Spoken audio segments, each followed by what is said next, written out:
Now, in this section, we mentioned that we were going to talk about tricks around the table, but I want to bring you something that's happened recently around me. And I literally want to hear your expression when I explain this. Okay. Okay. Somebody I know in a group I know is a Spanish Facebook group has announced that he wants to become a professional GM. Okay. This is something that in the English-speaking world, it doesn't really create a massive controversy. Some people are pro, some people are against it, but usually there isn't really a huge, massive thing. Yeah. Now, in this particular case, there was a huge, massive thing with people saying all sorts of ridiculous nonsense that I am not going to go into. Because what I want to go into is the services that this guy wants to offer. One of them is, of course, GMing for you and your friends around the table. But there is one that I have never heard before, and I almost snorted my coffee off my nose when I heard it. Okay. He wants to be a paid player. So if at some point you have a team of people and one of your friends cannot make it, you can pay this chap to come to the table and keep playing that character that your friend is not able to play that one night. Oh, so he's not even playing their own character. He's playing a character on as a surrogate. He's a surrogate player. I guess so. See, far be it from me to criticize. I mean, it's one of those situations where there are lots of professions that I've balked at in my travels, where I can't believe someone would want to be an influencer. I can't believe someone there's certain jobs where, I look at some of the jobs in Japan and go, how can that be a job someone may do? And then I look at it and go, or some, yeah, sure. And so for me, I mean, yeah, obviously, I'm not going to say that's an idea is foolish. I mean, if someone's willing to pay, I'm sorry, I am. Paying for a GM, I have absolutely zero issues with. But paying for a player, I mean, go for it. If it doesn't work, then it's a stupid idea. But if we look at it, the guy's like, I'm making X amount of dollars a year off of my profession. We're like, well, I mean, okay. I just don't see it. I don't see why anyone would rather pay somebody $30 or $40 for a night to play a character when one of your friends who already knows the character and the player can say, okay, I will run with 2 characters for the night. How do you do that, by the way? Just on a related topic. If you have, are there rules about people who don't show up or can't show up? It depends on the game for me. We have right now on Thursdays, we have Didac, Manel, Danny, Nathan, Alejandro, and myself. It's 6 of us, 5 players, 1 GM. Depending on the game, for example, we've been playing Blade Runner, which is specifically for 4 players, because you play the 2 adventures that they have published. You play 2 sets of, or 2 couples, or 2 pairs of Blade Runners, so 2 humans and 2 replicants. You can introduce an extra one, but it would make the whole thing a little bit wonky.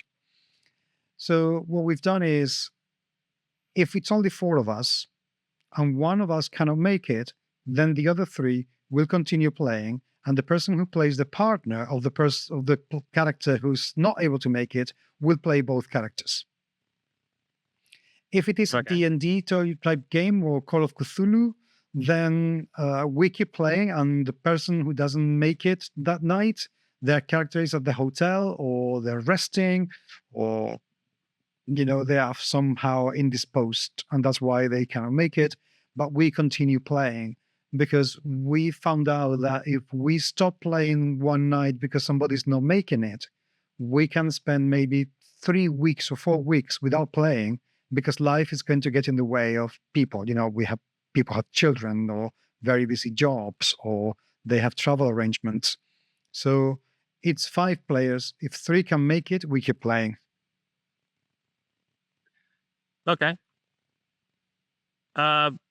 Since my games are it's almost entirely D&D based, the rule is quite simple. If one player doesn't show up, their character, if they're kind of important, like if they're a healer and so forth, I'll surrogate them generally, just kind of placing them in whenever they need to be.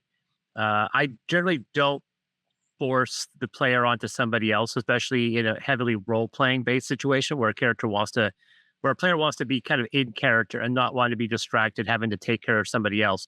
So that character kind of goes into kind of an inert phase where they just don't interact, and then you find out what happened later.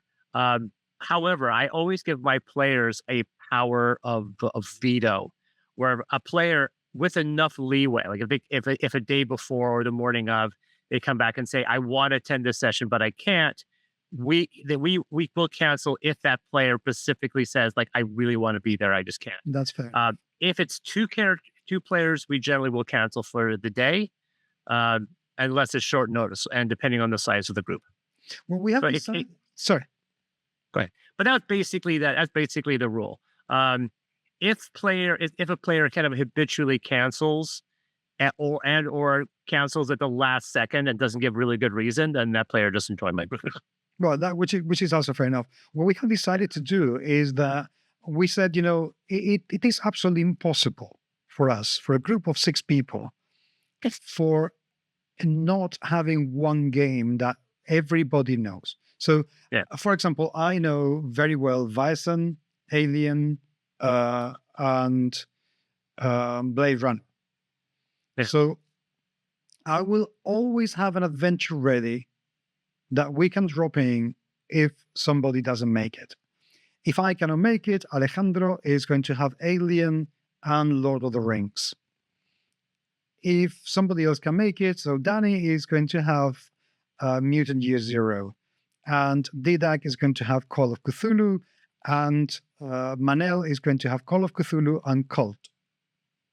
So it doesn't matter if the GM cannot make it, one of us will be able to step in and play a one-shot adventure or a 2 weeks, 2 sessions adventure for the rest of the team while these persons are not able to make it. Because I think it is very unfair that all the responsibility falls on the shoulders of just one person. Because if I am feeling indisposed, then 5 people are being let down. Yeah. But if somebody else can make it, 5 people can have fun whilst I am indisposed. So that's what we have decided to do. Well, there you go. So, as of going back to what we were saying, though, I generally, I know some people have said that I could be a professional GM because of whatever talent they perceive me to have. I generally have never, and I've had conversation with friends about why I don't really play. I don't GM as much as I used to. I used to do it every week. But I guess it depends on the scenario. I know some people probably could be a professional player, but I'm sure they could. Personally, it's not for me because it would turn into an obligation. It would be a duty, and I would end up hating it. Right now, gaming is my scapegoat, is my hobby. Doing this podcast is a hobby. Doing my videos is a hobby. If I took it as a real job, I would feel obligated. And if I feel obligated to do things, eventually I end up despising them. Yeah. I mean, my writing is my job now, right? So, and obviously I don't hate it, but I guess it depends on the scenario. It depends on, I get to wake up and decide what I want to write that day. It's just one of those situations. But you're working for yourself. But if you were working for somebody else having to do that, and somebody else told you this is what we want you to do, and they were able to say to you, oh, you're not doing it the way we want it. I don't think I would enjoy that. I just wouldn't. Yeah, I think that's one thing about my life which I've discovered is the fact that I really, really barely have problems following instructions.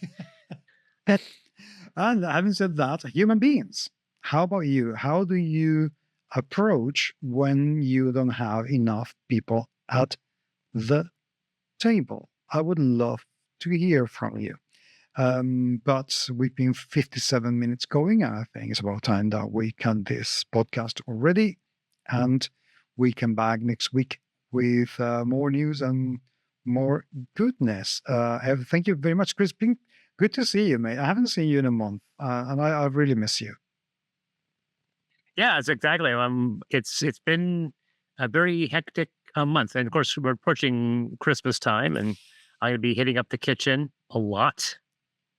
So because I'm gonna be hitting up a lot of events, I got the biggest the biggest trade show that I attend is coming up this week in 3 days, and I'm gonna be selling crackers and selling books. It's everything that built up for this. I have to make hopefully a lot of money. I'm preparing 2 new cracker flavors. Well, I very much look forward to those. But until the next time, human beings, thank you very, very much indeed for being there. It's been absolutely gorgeous being back. And let us know what you think, podcast at gmsmagazine.com. And I would love to hear from you, or leave a note, comment in the comment section of the show notes. And email, as well as podcast at gmsmagazine.com. Find us on Twitter, on Blue Sky, on Threads, on Facebook at GMS Magazine, and you'll probably see me everywhere. Yeah, and Chris and DSX Machina. Find me at dsxmachina.com and tavernstaffs.com. Good. Thank you, and talk to you very, very soon. Take care. Take care.